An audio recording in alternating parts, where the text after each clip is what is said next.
to thank, firstly, the City East Precinct Committee for putting on this public meeting. I think it's a very worthwhile event. And also I'd like to thank everybody for coming along, and also Monica Baroni and council staff. It's very useful to have these kinds of public meetings. Firstly, I might just very briefly introduce myself, as I may be quite unfamiliar to people. As Sue mentioned, my name is Sasha Bloom. I've recently, in last September, been elected the president of the 2011 Residents Association, and seeking to reinvigorate that society and to speak on behalf of, or help local residents put forward their views. Okay, so I just want to make a few minor points in relation to this proposal. And it really came about in early December when we heard reports of what happened at a public meeting at which the City East Facilities Review was discussed in a public meeting. Unfortunately, I wasn't able to attend, so these were second-hand reports, unfortunately. But nonetheless, what became quite clear to us was that it was really unclear, firstly, what the council's proposals were. And this was what caused a fair bit of angst amongst locals. That what exactly was council proposing? And this is, I think, a fairly clear, fairly important thing to try and make clear. What actually is council proposing? Because then, once we know, well, we can discuss whether it's a good idea or not. So I think that provides some of the background to this meeting. Now, some other things that were clear, or that came to my mind about this, was that in doing a facilities review, you need to determine, of course, what the current and the future needs of the community are. And of course and I'm glad to see that in the presentation that there was a discussion of some elements of that, because to my mind, before you determine what the services are going to be, you need to know what the needs of the community are. Otherwise, it's to use a terrible cliche, it's putting the cart before the horse. I won't use any more cliches. But this is a really key important factor.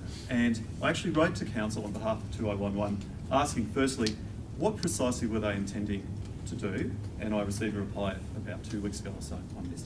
But also asking for how the council worked out what the current and the future needs of the community actually are. And has there been some documentation? Has there been a report prepared internally to council? And if so, can that report be made public? It's really important in this matter, in these sorts of reviews, for there to be transparency in these processes. By making this report, if there is such a report, public, the local community can look through it and say, yes, that point's right. That's the point I raised. This point isn't quite right. This point is actually wrong. So that's something that 2011 has been asking for, that this report be made public. Until this report is made public, we can't have any confidence actually that what council is proposing, the services council is proposing, actually does meet the current and future needs of the community. And so that is what 2011 is asking the council to do, to publicly release their work that has led to them determining what the needs of the community are. It could be the case that public input could be asked for in terms of that report. So the council actually gets this right. So there is also another matter after there's public input on this council report is, and this meeting is part of that process. Actually, public feedback, like genuine public feedback on what the plan actually is before it's put into effect. Now, this doesn't necessarily mean detailed public feedback on each element of the plan, for example, what the tabernacle will look like, but in fact the whole plan as a whole. So that's what we'd really like to see, a genuine process of public feedback. I know that many people are concerned, many locals are concerned, that council will not adopt such a genuine plan of consultation. Former councils have done activities such as moving the library basically by fiat, and this is this is in people's memories, and it's not a good way to go about things. Just finally, penultimately, there's a few things. Andrew made some very good points about if we get rid of this site, if we sell this site, as we know, land values in the inner city seem to be increasing continually, and if not, they're nonetheless quite high. If we sell that site, it could be quite difficult in the future for council, if it determines that it needs some extra land, for whatever reason, to procure that land in a cost-effective way. It's important think that this site could be useful for its future value.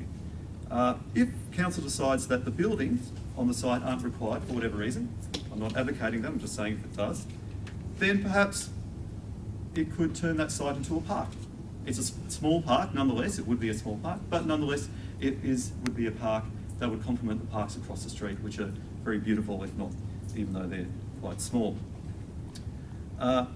So that was our major concerns, that first of all, the council work that determined what the current and future needs of the community are, that it be publicly released, that the public can provide feedback on it, and that the public can provide feedback on the totality of this review.